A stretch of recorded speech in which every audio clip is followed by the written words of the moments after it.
Laura Mills stood frozen at the viewport of the research station watching the massive alien ship hover outside. She had spent 5 years studying deep space anomalies, but nothing in her training prepared her for actual contact with intelligent life beyond Earth. The ship was beautiful in a strange way, its surface rippling with colors that seemed alive, almost like the skin of some exotic sea creature. The station alarm had been blaring for 10 minutes now, but Laura remained transfixed. By the sight, everyone else had evacuated to the emergency pods as protocol demanded. She should have gone with them, but something held her in place. Curiosity, perhaps, or something deeper, a feeling she could not name. The communication panel beside her crackled to life, startling her from her trance. Unfamiliar symbols flashed across the screen, pulsing in patterns before resolving into English words. "We come in peace. Request permission to board." Laura stared at the message, her heart pounding in her chest. The first contact protocols were clear. No engagement without proper authorization from Earth Command. But Earth was 4 light minutes away. Even with the quantum communication array, it would take precious time to receive instructions, and the others had already fled. Taking a deep breath, Laura reached for the panel and typed, "We have evacuation in progress. Station not secure request. You maintain distance." The response came almost immediately. "We detect structural weakness in your station hull, breach imminent." "We offer assistance." As if triggered by these words, alarms changed their tone. A computerized voice announced, "Warning. Outer hull integrity compromised in sectors 7 through 9.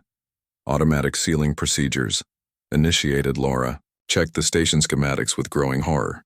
The damaged sections were between her and the escape pods. She was trapped. "Send. Help." She typed, fingers trembling. "Stand by for extraction." Came the reply. A beam of light brighter than anything Laura had ever seen engulfed her. The sensation was strange, like being unmade atom by atom. She tried to scream but had no voice, no body, only consciousness floating in brilliant white. Then suddenly she was whole again, standing in a chamber, unlike anything human hands had built. The walls curved organically, pulsing with the same living colors as the ship's exterior. The air felt different, richer somehow, with scents she could not identify. The gravity was lighter, making her feel almost buoyant. She was not alone. 3 figures stood before her, tall and elegant. Their bodies were humanoid, but clearly not human. Their skin shifted colors like the walls of the chamber. Their eyes were large, almond-shaped, with irises that seemed to contain galaxies. Their limbs were longer than human proportions would allow, moving with impossible grace. "Welcome to the Celestia," one of them said, though Laura heard the words in her mind rather than through her ears. "I am Ilara, first emissary of Queen Astra." Laura struggled to find her voice. "I, Laura Mills, research scientist from Earth Station Horizon. We know who you are." Ilara responded, "Our scans are thorough. Your station suffered catastrophic damage from a micrometeor shower. We extracted all biological entities we could detect. The others," Laura gasped, "they evacuated. They are safe," Ilara assured her. "The escape vessels were undamaged. We are monitoring their trajectory. They will reach your Mars outpost in approximately 14 of your days." Relief flooded through Laura, though questions still swirled in her mind. Why had they come? What did they want? "You have questions?" Ilara said. "We will answer what we can. But first, you must rest. The extraction process can be disorienting for species experiencing it for the first time. Nira will show you to quarters prepared for your biology." One of the other aliens stepped forward. Her coloration was different from Ilara's, with blues and purples dominating the shifting patterns. "Follow, please," she said, her mental voice somehow softer. Laura hesitated. "How do you know English? How can you communicate with me like this?"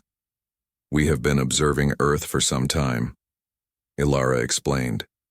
"We have studied your languages, your cultures, your biology. It was necessary. Before making contact." "Why now, why me?" Laura asked. "All will be explained," Ilara promised. "But rest first. Then you will meet." The Queen Laura followed Nira through corridors that seemed to grow from the floor rather than being constructed. The entire ship felt alive, responsive. As they walked, Laura noticed other aliens, some similar to her guides, others dramatically different in form, all moving with purpose. The quarters prepared for her were surprisingly comfortable, a space that resembled a bedroom, though the bed was more like a shallow pool filled with something between liquid and gel. Food and water were provided along with facilities that approximated human needs. "You will not be harmed," Nira assured her, sensing her anxiety. "We honor all sentient life. Rest now. The Queen will summon you when you are ready, left alone." Laura explored her new environment, testing the strange bed which conformed perfectly to her body. The food, though unfamiliar, was delicious, the water cleaner than any she had tasted. Despite her situation, she found herself relaxing, fatigue overtaking her as the adrenaline faded. She slept deeply, dreamlessly. She woke to a gentle chime, and Nira's presence at the doorway. "The Queen requests your presence." "The alien," said Laura, followed through more corridors, each grander than the last, until they reached an enormous chamber. The ceiling arched so high, it disappeared into shadows. The floor was made of a material that seemed solid yet slightly yielding beneath her feet. Other aliens lined the walls, watching with obvious curiosity. At the center of the chamber stood a figure that made the others seem plain by comparison. Taller, more vibrant, her skin shifting through colors. Laura had no names for her eyes. When they fixed on Laura, seemed to contain universes approach human. Ilara instructed, guiding Laura forward. Laura walked on shaky legs until she stood before the magnificent being. The Queen's presence was overwhelming, commanding respect, without demanding it. "I am Astra, Queen of the Celestial Harmony," the being said, her mental voice rich and layered. "You may call me Astra." Laura bowed slightly. Uncertain of protocol, "I am honored, Your Majesty." Astra made a gesture that might have been amusement. "We have watched your kind for centuries. Your curiosity, your resilience, your capacity for growth. These qualities interest us greatly. May I ask why you have revealed yourselves now?" Laura said, finding courage. Astra moved closer, studying Laura with those cosmic eyes. "Necessity," she replied. "The balance shifts, the harmony falters. We seek solutions beyond ourselves." "I don't understand," Laura admitted. Ilara stepped forward.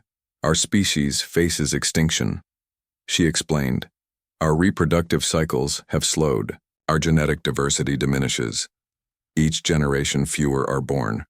We have searched the galaxy for compatible species." Astra continued, "Those who might help us restore balance. You humans have potential. Your genetic adaptability is remarkable. Your species thrives." Despite adversity, Laura felt dizzy with implications. "You want to study us, not merely study." Astra corrected. "We seek alliance, partnership. We offer knowledge, technology, advancement beyond your current capabilities. In exchange, we ask for help in ensuring our survival." "It sounds like you want breeding stock," Laura said, then immediately regretted her bluntness. The gathered aliens made sounds that might have been laughter. Astra's colors rippled in patterns that suggested amusement. "Your directness is refreshing," she said. "But no, we do not seek to use your people as mere genetic material.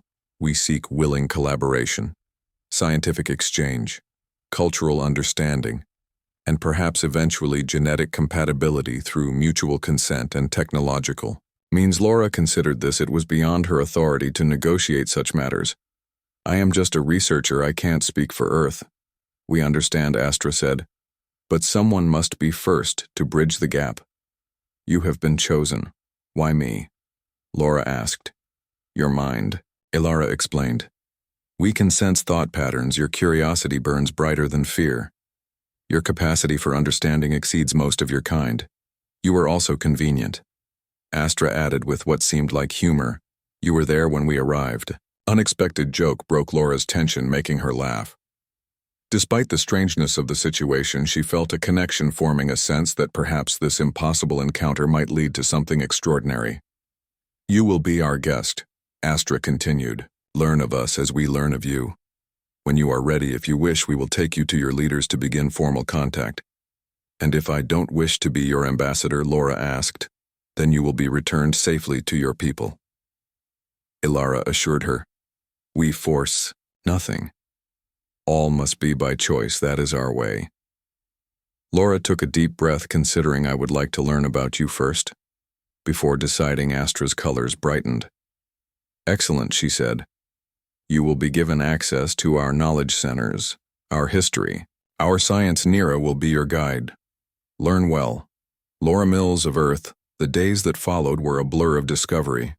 Laura was given access to vast libraries of knowledge, though much was beyond her comprehension. The aliens' technology was centuries, perhaps millennia beyond Earth's. Their understanding of physics, biology, and sciences humans had not yet named was humbling.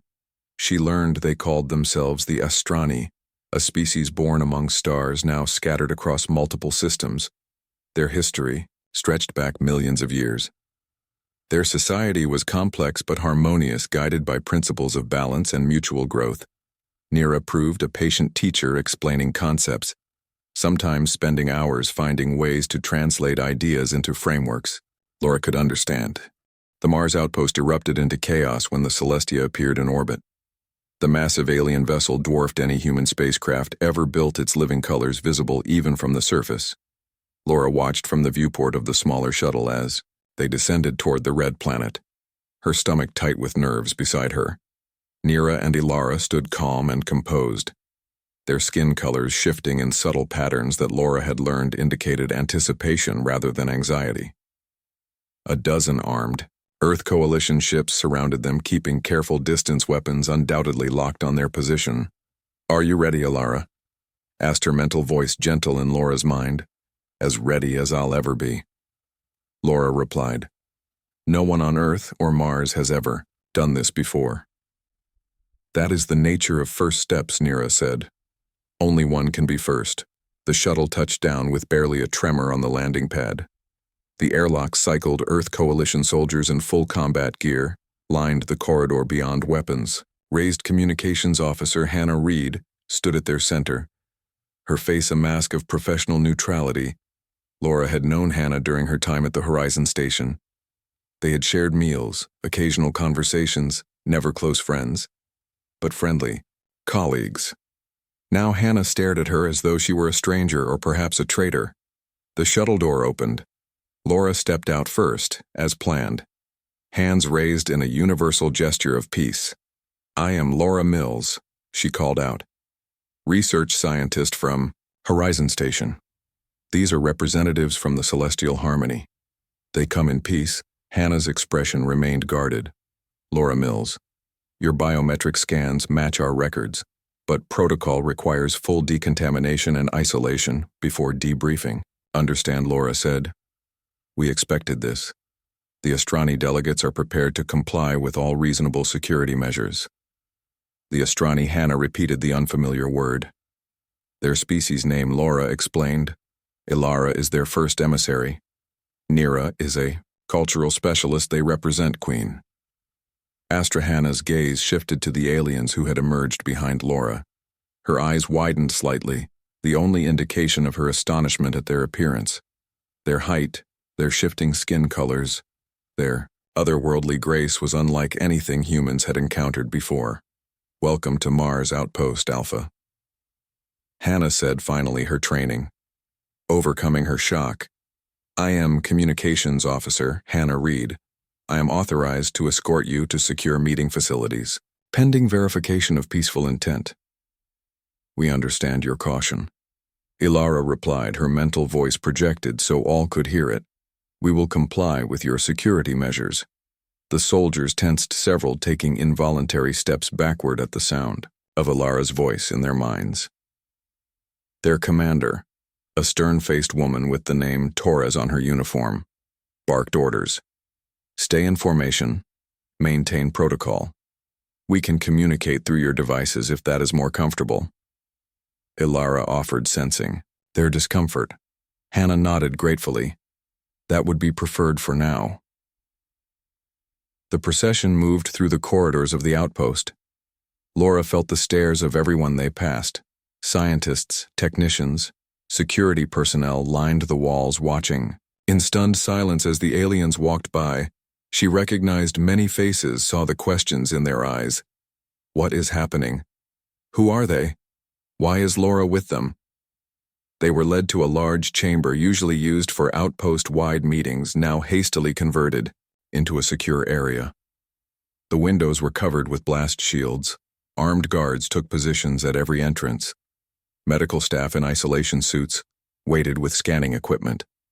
What followed was hours of examinations, tests, questions Laura submitted, to blood draws, brain scans, psychological evaluations. The Astrani underwent their own battery of tests, submitting with patient dignity to procedures that must have seemed primitive to beings of their advancement. Through it all, Laura served as interpreter, though the Astrani quickly adapted to human communication systems, interfacing directly with the outpost computers in ways that both impressed and alarmed the technical staff. By the time Earth Coalition Director Catherine Wilson arrived from the lunar base 12 hours later, preliminary reports had confirmed what Laura had told them. The aliens were real. They were peaceful. Their biology, while dramatically different from human physiology, posed no immediate threat to human life. Director Wilson was a legendary figure, the first commander to establish permanent settlements beyond Earth orbit. A woman in her 60s with steel gray hair and eyes that had seen humanity's first tentative steps into the solar system. Her presence commanded respect even from the Astrani, who recognized authority when they encountered it. "I understand you claim peaceful intentions," Director Wilson said once they were assembled in the outpost's conference room. "But you must understand our caution first. Contact is a moment humanity has speculated about for centuries. Not all those speculations end well for us." "We understand," Alara replied, her voice now coming through the room's communication system. "We too approached with caution. We have observed your kind for generations before deciding to reveal ourselves." Wilson's eyebrows rose at this. "You've been watching us. How closely?" "Close enough to learn your languages, your cultures, your potential," Alara said. "And your dangers." Wilson nodded slowly. "Fair assessment. We are a complicated species capable of great beauty and terrible destruction, which brings me to my primary concern. Why now? Why reveal yourselves at this moment in our development?" Alara glanced at Nira, then at Laura before answering. "Necessity, Director Wilson. Our species faces a crisis of survival. We believe humans may help us address it. In exchange, we offer knowledge." "Advancement," Wilson leaned forward. "What kind of crisis?" Laura spoke then, telling Wilson what she had learned during her time aboard the Celestia. About the Astrani's declining birth rates, their failing reproductive technology, their search across the stars for compatible species whose genetic adaptability might offer solutions. "And you believe humans are compatible?" Wilson asked when Laura finished. "Not directly," Alara clarified. "But your species' remarkable genetic adaptability, your biological resilience, suggests possibilities. Our scientists believe collaboration could yield solutions benefiting both our peoples. And what exactly would this collaboration entail?" Wilson pressed her eye-sharp. "Scientific exchange, primarily," Nira said, speaking for the first time. "Medical, biological, technological, within parameters that would not destabilize human development." Wilson turned to Laura. "You've spent time with them. What is your assessment?" "They could have taken whatever they wanted," Laura said simply. "Their technology is centuries beyond ours. Their ship could have destroyed this entire outpost without effort. Instead, they rescued me, healed me, taught me. They seek genuine partnership, not conquest." Wilson considered this. "What guarantees do we have that your people won't simply take what they need once you understand our biology?" Ilara's colors darkened slightly. "Such action would violate our most fundamental principles. We have existed as a spacefaring civilization for over 100,000 of your years. We have encountered 37 sentient species. We have never conquered, never exploited. Our survival depends on harmony, not dominance, to demonstrate our intentions. Nira added, "We offer this gift." She produced a small crystalline device, placing it on the table. Its surface glimmered, catching the light. "This contains medical knowledge, Ilara. Explained cures for several diseases currently afflicting your species. Cancer, Alzheimer's disease, systemic cellular degeneration, all adapted to your current level of technology. Implementation, not advancement. You will understand how to use these treatments, not how to create them. That knowledge will come later when trust is established." Wilson stared at the device. "Is this meant to buy our cooperation, not buy?" Ilara corrected, "Earn. There is a difference. The former assumes corruption. The latter respects dignity." Laura watched Wilson's face, seeing the internal struggle, the responsibility weighing on her, the potential benefits against unknown risks. Finally, the director nodded. "I will present your proposal to the Earth Coalition Council," she said. "I can make no promises about their decision. We ask only for fair consideration," Ilara replied. "That I can promise," Wilson said, rising from her seat. "Officer Reed will show you to quarters prepared for your stay. I must make communications with Earth." After Wilson left, Laura turned to the Astrani. "How did it go?" she asked, switching to their mental communication, which had become more comfortable for her. As expected, Ilara replied. "They fear. They hope. They calculate risk against reward. The universal response of intelligent life facing the unknown. Will they agree to the alliance? Time will tell," Nira said. But the seed is planted. The next days stretched into weeks as Earth debated the Astrani proposal. Laura found herself in a strange position, part human ambassador, part alien interpreter. Scientists from Earth arrived daily by shuttle, each with new questions, tests, requests. The Astrani complied with patient dignity, answering what they could, demonstrating what was permitted. Laura grew closer to Nira during this time, learning more about the cultural specialist's life. The Astrani lived for centuries. Nira was over 300 Earth years old, yet considered young among her people. She had studied 17 different civilizations before humans, fascinated by the diversity of sentient life.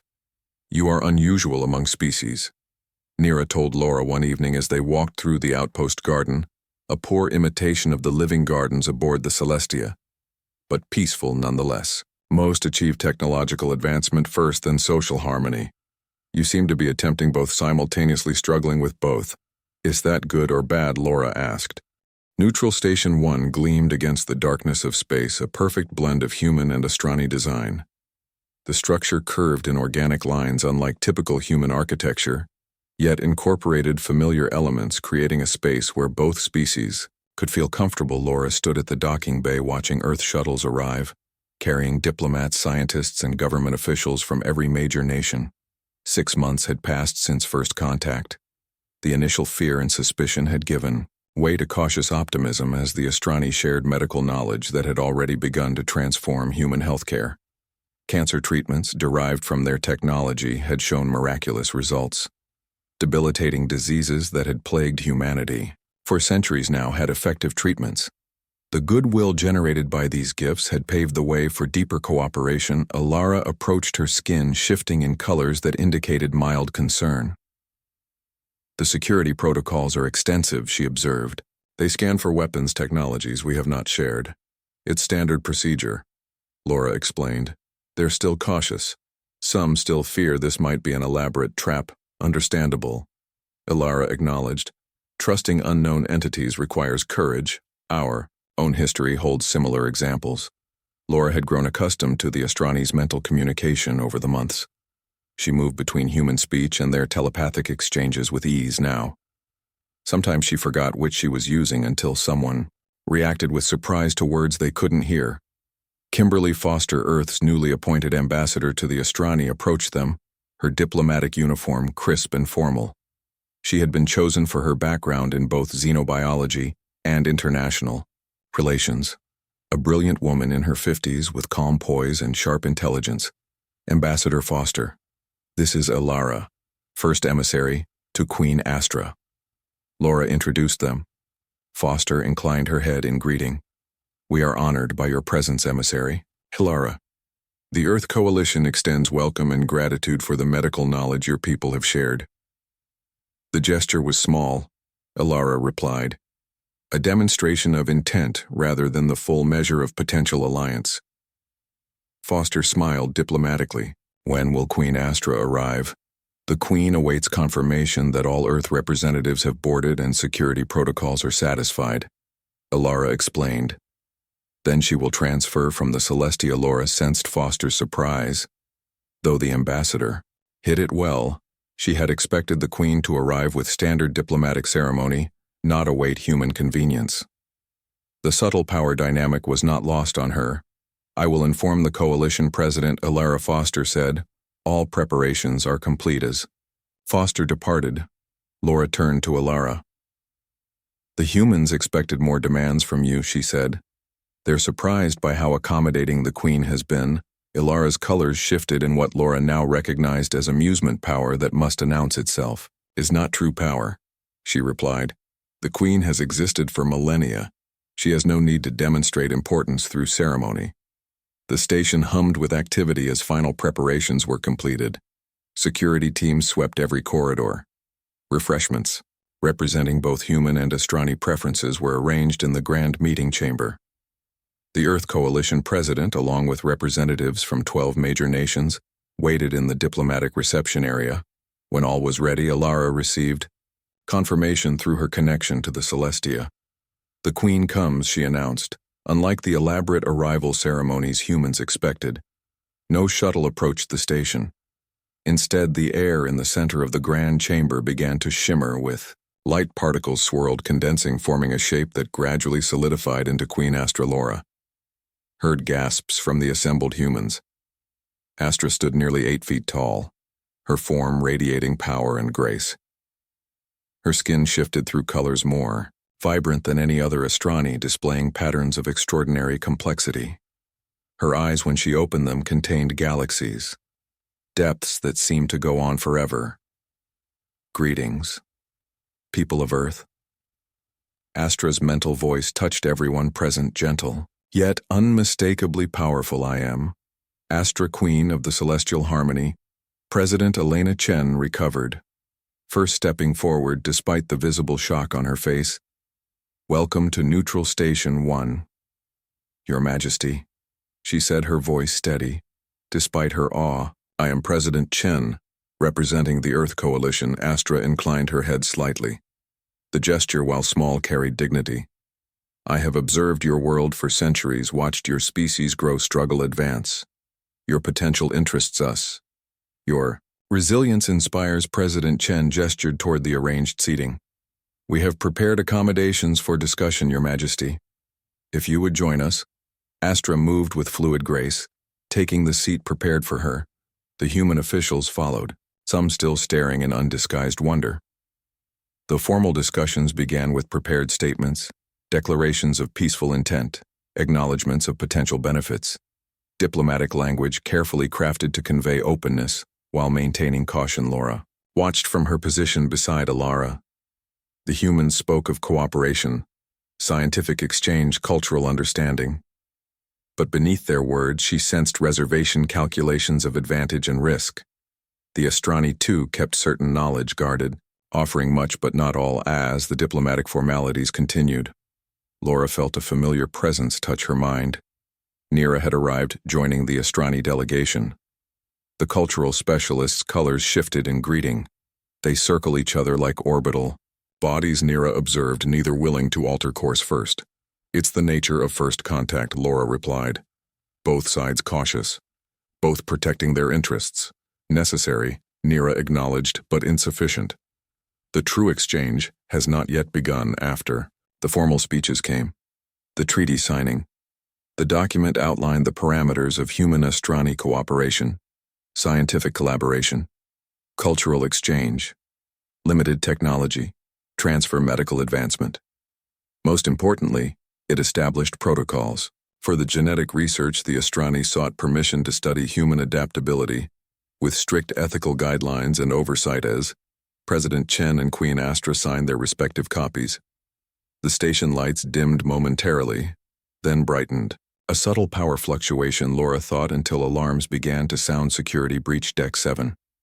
A computerized voice announced, unauthorized access to primary systems. The human security teams moved immediately, surrounding their officials' weapons drawn. The Astrani delegates shifted colors rapidly in patterns Laura recognized as alarm. Alara reached out mentally to the Celestia. Her colors darkened. "We detect multiple intrusion attempts," she reported. "Someone attempts to access both station and Celestia systems simultaneously." Ambassador Foster touched her communication device, receiving information from security. Her expression grew grave. "We have confirmation of unauthorized personnel aboard Deck 7. They bypassed security using high-level clearance codes." The gathered officials erupted in accusations. Earth representatives suspecting Astrani treachery. Astrani delegates suggesting human sabotage. Silence. Astra commanded, her mental voice cutting through the chaos. "I sense the discord. This attack serves neither of our peoples. It seeks to prevent alliance." President Chen nodded. "We must investigate together." She agreed. A joint security team. Astra turned to Laura. "Your insight is needed. You understand both worlds. Your perception is unique." Laura felt the weight of all eyes upon her. "I suggest we lock down the station," she said. "Secure this chamber. Send joint teams, 1 human, 1 Astrani, to investigate. Meanwhile, our technical specialists should trace the intrusion." Ambassador Foster issued orders through her communication device. Security teams deployed through the station. The treaty signing was paused as information trickled in. Reports of unauthorized access to communication systems, attempts to disable life support, evidence of sabotage. 1 hour passed, then 2. The delegates remained in the secure chamber. Tension growing. Laura moved between human and Astrani groups, attempting to maintain calm, answer questions, prevent misunderstandings. Then Ambassador Foster received new information. Her face paled as she listened. Laura watched her expression change from concern to shock. Foster approached President Chen, speaking in hushed tones Laura could not hear. The president's expression hardened. She turned to address the chamber. "We have identified the source of the intrusion," she announced. "Terra Pura, a human extremist group opposed to alien contact. They believe any interaction with extraterrestrial life will contaminate humanity. They view the medical treatments already implemented as corruption of human purity." Several human officials looked away in shame. "One of our own." Laura realized the sabotage came from humans. Alara's colors shifted in patterns indicating understanding. "Such resistance is not unexpected," she said. "Many fear change. Evolution always faces resistance." The gathered humans seemed surprised by this response, expecting accusations, anger instead receiving philosophical acceptance. Astra rose from her seat, addressing President Chen directly. "You need not feel shame. Your species, like all others, contains diversity of thought. Some embrace the unknown, some fear it. This does not diminish the value of alliance. It merely confirms its necessity." President Chen bowed her head, slightly in gratitude for the understanding. "Your wisdom honors us, Your Majesty. The criminals will be apprehended and punished." Reports came in throughout the next hour. The saboteurs had been captured, station systems secured. The damage, though concerning, had been contained. Security was reinforced. The treaty signing resumed. The alliance between humans and Astrani became official. 1 year after the treaty signing, Neutral Station 1 had transformed from a simple meeting place into a thriving center of human-Astrani cooperation. The station had been expanded, tripling in size, with new research facilities, living quarters, and cultural exchange centers. Laura walked through the main promenade, watching humans and Astrani move among each other with growing comfort. The initial strangeness had faded, replaced by routine collaboration. As liaison officer, Laura oversaw the daily interactions between the species, mediating misunderstandings, resolving conflicts, ensuring protocols were followed.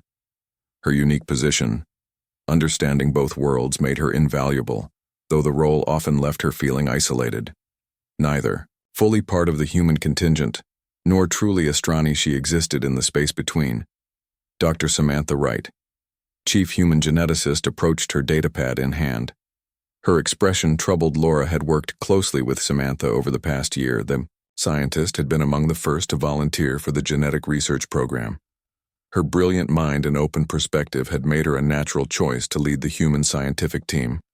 "We have a problem," Samantha said. Without preamble, the genetic compatibility project has hit a roadblock. Laura gestured toward a quiet alcove where they could speak privately.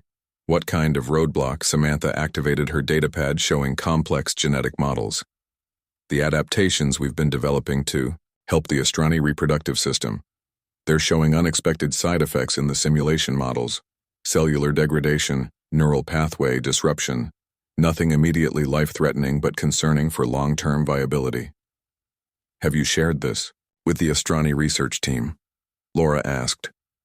"That's the problem," Samantha replied. "They've become increasingly secretive about their side of the research. I submitted these findings 3 days ago, but received no response. When I tried to access their latest data, I was denied. Entry to their primary lab has been restricted even to senior human researchers." Laura frowned. "This violated the transparency protocols established in the treaty. I'll speak with Alara," she promised. "Find out what's happening." She found the first emissary in the Astrani meditation chamber, a space designed to mimic the living gardens of the Celestia. Alara sat motionless in the center, her skin cycling through deep blues and purples. A sign of deep contemplation, Laura waited, respectfully, until Alara acknowledged her presence.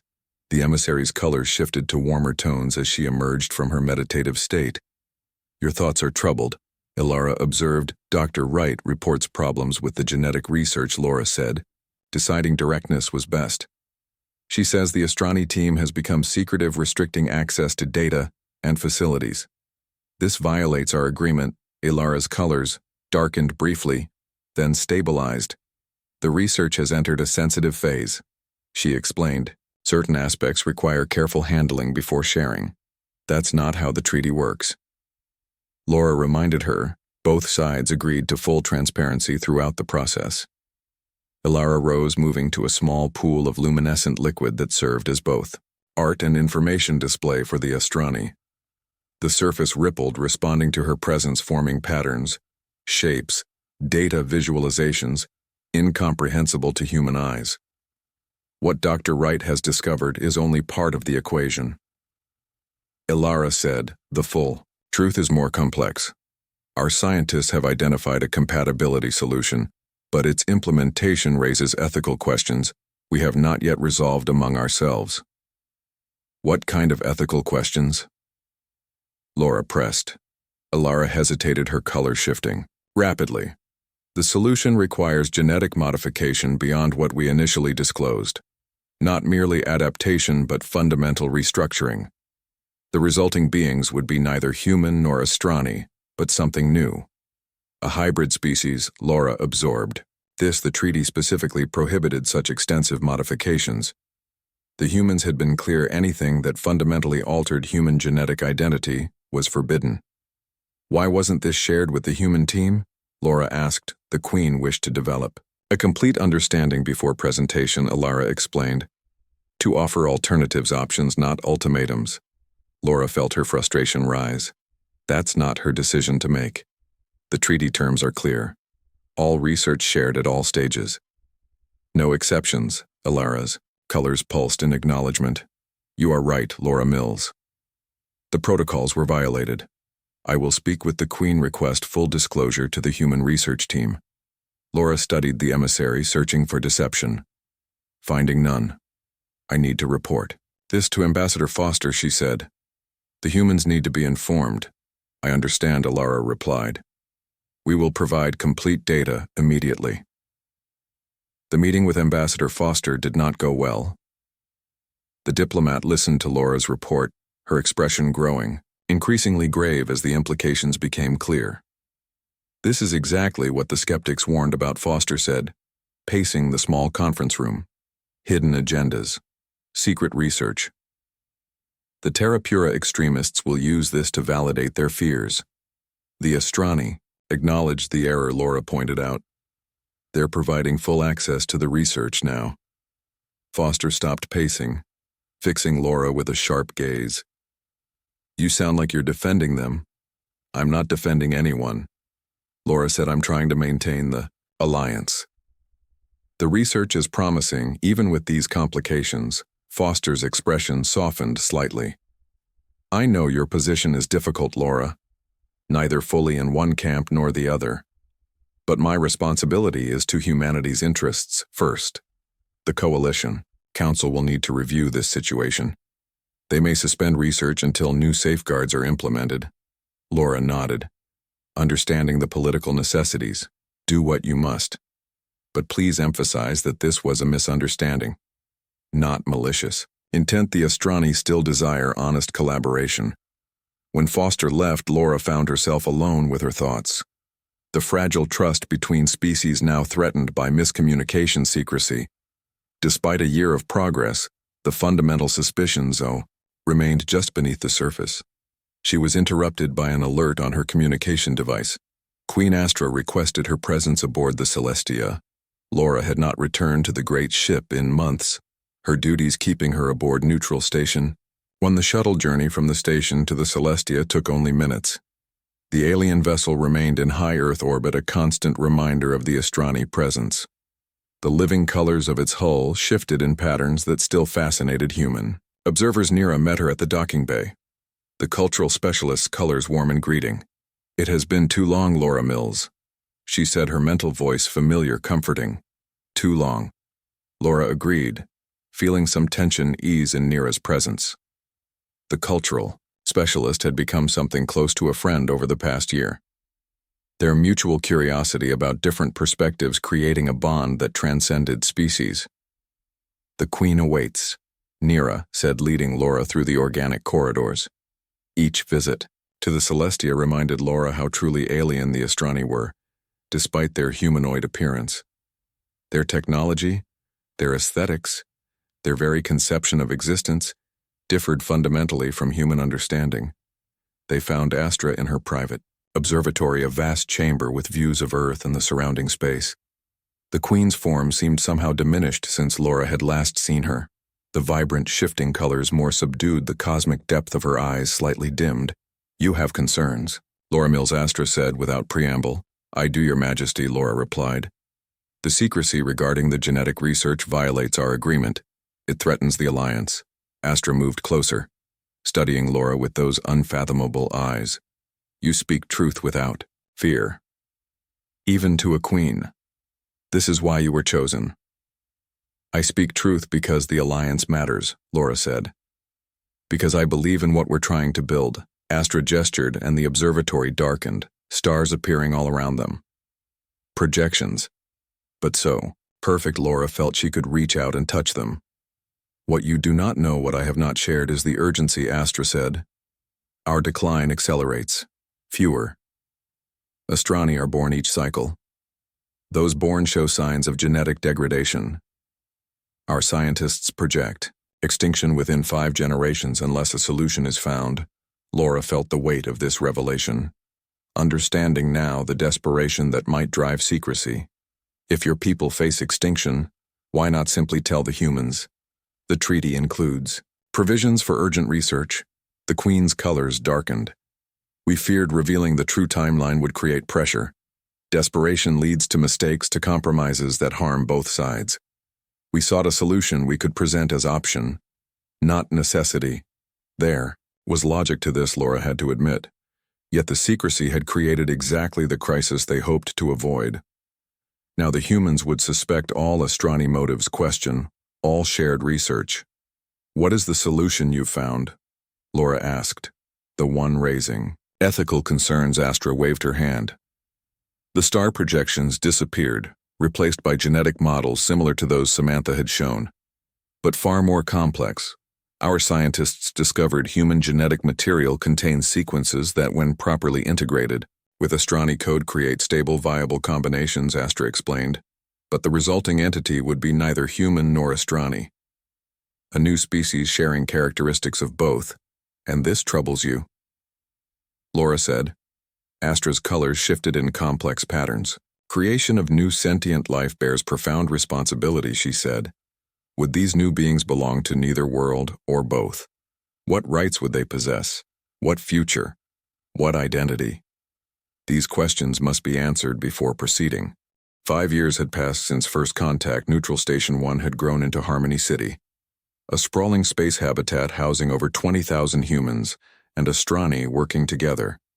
The gleaming structure orbited Earth like a shining jewel visible from the planet's surface on clear nights, a constant reminder of the alliance that had transformed human civilization. Laura stood on the observation deck of the medical center, watching a young patient undergo treatment. The child, perhaps 6 years old, lay calmly as Astrani technology combined with human medical science worked to repair a genetic condition that would have been fatal just years earlier. Such treatments had become routine, now saving countless lives. The medical benefits alone had justified the alliance in the eyes of most humans. Dr. Samantha Wright approached data projected above her wrist device. The geneticist had aged visibly over the past 5 years, lines etched around her eyes, testament to countless hours of research. Yet her expression remained animated excitement undimmed by time. The latest trials show complete success, Laura Samantha said, dismissing the projection. The genetic stabilization therapy works for both species. The degradation in Astrani reproductive cells can be reversed. Human genetic diseases can be cured without altering core identity markers. Laura smiled, feeling genuine happiness at the breakthrough. It had been a long, difficult road. Getting to this point had required years of research, countless failures, intense debate across both species, but they had found the balanced genetic compatibility without creating hybrid beings, medical advancement without fundamental identity change. Will this be enough to save the Astrani? Laura asked. Samantha nodded. According to the models, yes, the therapy allows their reproductive technology to function properly again. Their population should stabilize within a generation. It's not the radical solution they initially sought, but it's sustainable, ethical, and it provides benefits to both species. True alliance, Laura said. Exactly what we've worked for, Samantha agreed. Then, looking at her device, she frowned. I'm late for the council meeting. The announcement go. Laura said, I'll join you shortly, as Samantha hurried away. Laura turned back to the treatment room. The medical staff had finished the procedure, the child sitting up, now smiling. The parents, a human father and Astrani mother, embraced their son. Such families, while still rare, were no longer. Shocking interspecies adoption had become accepted as the alliance deepened. Cultural barriers slowly dissolving. Laura left the medical center, making her way through the habitat's central promenade. Harmony City represented the best of both civilizations. Human practicality blended with Astrani aesthetics, creating spaces that were both functional and beautiful. Plants from both worlds grew together. Water features captured light in ways that pleased both species' sensory systems. Citizens of both kinds nodded in greeting as she passed. Many knew Laura Mills by sight. Her position as chief liaison had made her a public figure. Though she still found the recognition uncomfortable, she preferred working behind the scenes, facilitating understanding, rather than standing in the spotlight. The council chamber occupied the heart of Harmony City, a circular room with seats for representatives from both species. The space had been designed for perfect acoustic balance, allowing communication without technological assistance, important for the Astrani, who preferred mental exchange when possible. Laura slipped in quietly, taking her place as the meeting was already underway. Ambassador Foster, now High Commissioner Foster, stood at the central podium. Her hair had turned completely silver over the years. Her posture remained straight, proud. Today marks a historic milestone in our alliance, Foster announced. The Joint Medical Council has confirmed the success of the genetic stabilization therapy. After 5 years of research and trials, we have achieved what many thought impossible. A solution that preserves the integrity of both species, while addressing our mutual needs. Applause filled the chamber, humans clapping, Astrani shifting colors. In their expression of approval, Laura watched Queen Astra seated in the place of honor. Her form had regained much of its vibrancy over the past year as the first treatments proved successful. The cosmic depth had returned to her eyes. Foster continued. The therapy will be made available immediately to all Astrani who wish it. Production facilities on both Earth and the Celestia will ensure sufficient supply. Medical centers throughout the system are prepared to administer the treatment. Technical details follow distribution plans, regulatory oversight. Laura listened with half attention, her mind drifting to the journey that had brought them here. The crises overcome the trust, slowly, painfully built. The moments when the Alliance had nearly fractured the compromises that had saved it. "We have much to celebrate," Ambassador Alara said when Foster concluded. "But we must also look forward, new horizons." "Await." Foster nodded, gesturing for Alara to take the podium. The first emissary moved with the fluid grace characteristic of her people. "The Queen has authorized me to share news," Alara announced. "Our long-range scouts have detected signals from a previously unknown sentient species in a neighboring star system.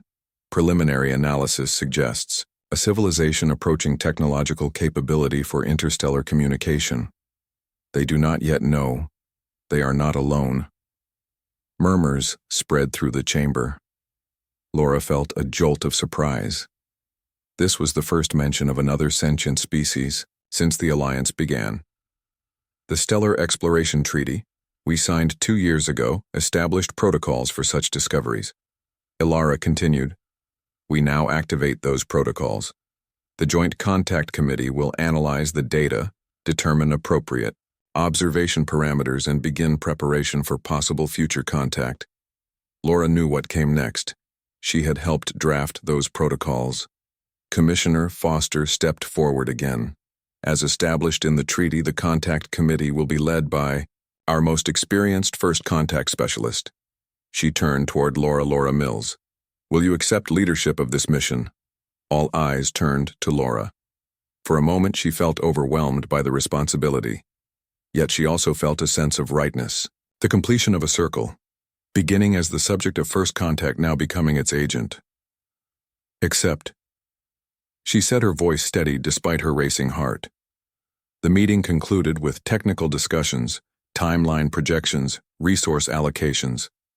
Laura participated mechanically, her mind still processing the implications.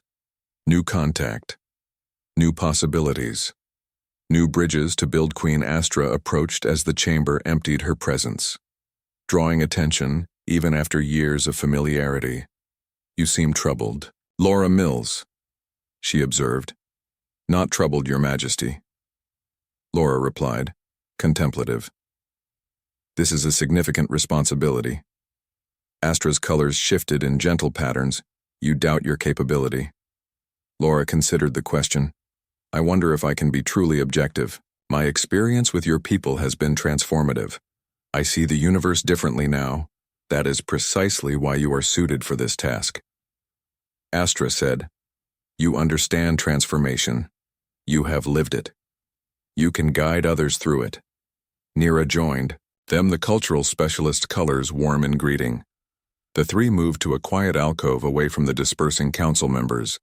"I have selected the initial observation team." Nira said 4 Astrani, 4 humans, all with extensive cross-cultural experience. "When do we depart?" Laura asked. "The exploration vessel prepares." Now Nira replied, "We launch in 30 days. The journey to the observation perimeter will take 6 months. 6 months," Laura repeated. "Time enough to develop protocols, observation parameters, time enough to prepare yourself." Astra added, "This journey takes you further from Earth than any human has traveled." "The distance will be more than physical," Laura nodded, understanding the Queen's meaning. Each step she took led her further from her human origins, yet she could not return to what she had been. The bridge once built could not be unmade. Later that evening, Laura stood in her quarters, packing personal items for the long journey. Her living space reflected her dual nature.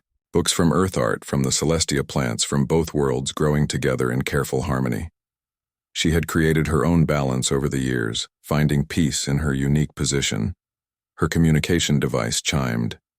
Ambassador Foster requesting entry. Laura admitted her curious about the unexpected visit. Foster entered, looking around the room with interest. "So this is how you live." she commented. Neither fully human, nor fully Astrani both, and neither, Laura replied with a small smile. The phrase had become something of a personal motto. Foster nodded. I came to speak privately before your departure. Professional concern, please. Laura gestured to a seat. Foster remained standing, her expression serious. The Joint Council fully supports your leadership of the Contact Committee, she began. Your experience, your unique perspective make you the logical choice. But Laura prompted, hearing the unspoken reservation. Foster met her gaze directly. Some on Earth question where your true loyalty lies. After so long among the Astrani, after the changes you've undergone physically and mentally, they wonder if you still represent humanity's interests. Laura had expected this. The genetic treatments she had received, originally developed to help her interface with Astrani technology, had altered her in subtle ways. Enhanced perception, extended lifespan. Nothing that made her less human yet. Enough to create distance. My loyalty is to the Alliance, she said carefully. To the principles we've established. The protocols ensure multiple perspectives, both human and Astrani, will inform any decisions.